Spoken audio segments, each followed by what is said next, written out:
once again to Stairway to Paradise. Question for you now. Do you sometimes feel like it's very easy to be a good person and other times you're just not really up to it and can't be bothered? I'm sure we all do at some point in time. This is what we want to talk about in a minute, so stay with us.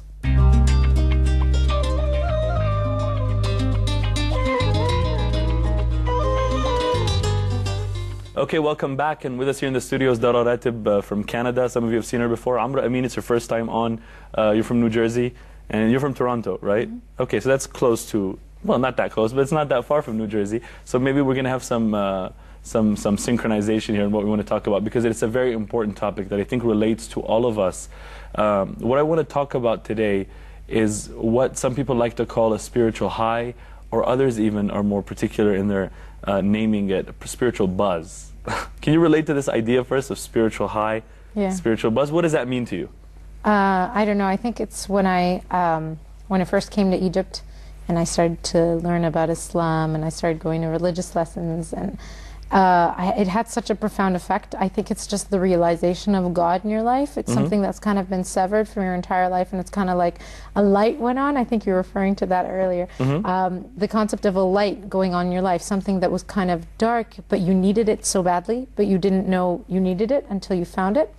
And when you did find it, the profound relief you got from it is incredible. And then after that, well, the light's on, and you kind of start taking it for granted, and you don't remember that same buzz. So wait a minute, you're taking us into the second half, and before you do so, I want to see Amra's comment. Well, that's fine, but before you do so though, because we were talking about what the high itself was first, and then we wanted to talk to the viewers about, well, what happens when that goes away.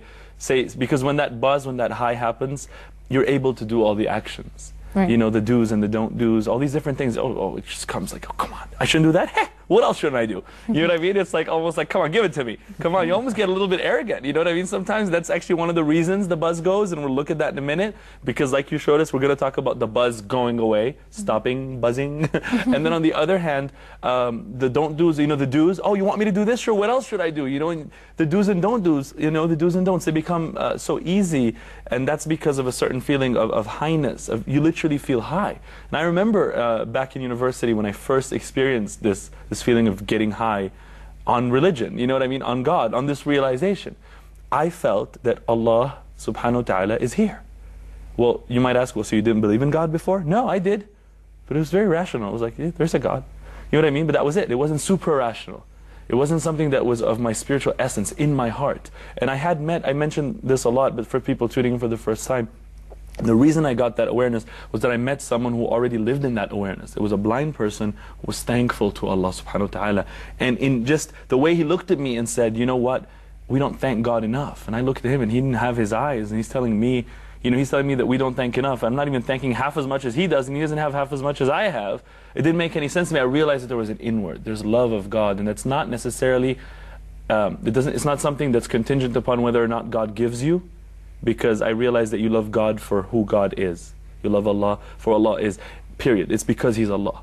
You know, because some people love Allah subhanahu wa ta'ala because of the sifat, the attributes, and that's good. And the Prophet sallallahu alayhi wa sallam, speaking to the masses, to all of humanity, says, أَحِبُّ اللَّهِ لِمَا يَغْذُوكُمْ بِهِ مِن نِعَمِهِ. Love Allah for the blessings He gives you. But we do know that sometimes the blessing is taken away from us. And I want to tie the blessing of the spiritual buzz being taken away from us also in a minute. What happens then?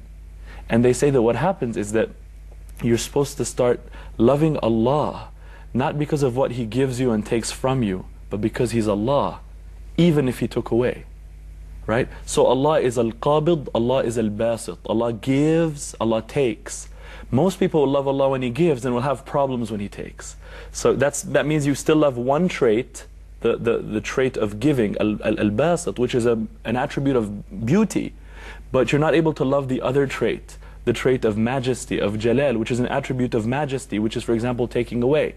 Then they say, see, now you have to know Allah in all His names. And then they're like, okay, so you're moving from loving Allah because of sifat to loving Allah because of His that, because of who He is, just like that. He is Allah subhanahu wa ta'ala. And what He does is He sometimes takes away that buzz, takes away that sweetness in the heart that made everything easy. And as one of the scholars told us once, because there's a halawa, a sweetness to iman when you're praying, for example, you feel sweet. And then the halawa started to go away. My friend and I went to him and said, it's gone, it's gone. He said, so are you ibad Allah or ibad al-halawa? Interesting, it's funny. Do you worship Allah or worship the sweetness? Why are you there? But, you know, we have about a minute left. Amr, I don't know if you can relate to this in any way. In about, 30 seconds, we'll close it. But come back to you, give you all the time in the world. Well, yeah, I could definitely relate. I mean, I guess especially during Ramadan, you can definitely feel it in the air. You have all this, you have this buzz. But then after Ramadan, you just kind of sink back to your routine life, and this buzz goes away. That's interesting, actually. Ramadan, I think, is a perfect example, because we'll close and, we'll take a break and come back. But I think most of the people, if not everybody watching, can relate to this idea now. It's become less abstract. Because in Ramadan, something happens and then it leaves. Well, what is that thing, and why does it leave? And, we want to talk about that after the break, inshallah, so stay tuned.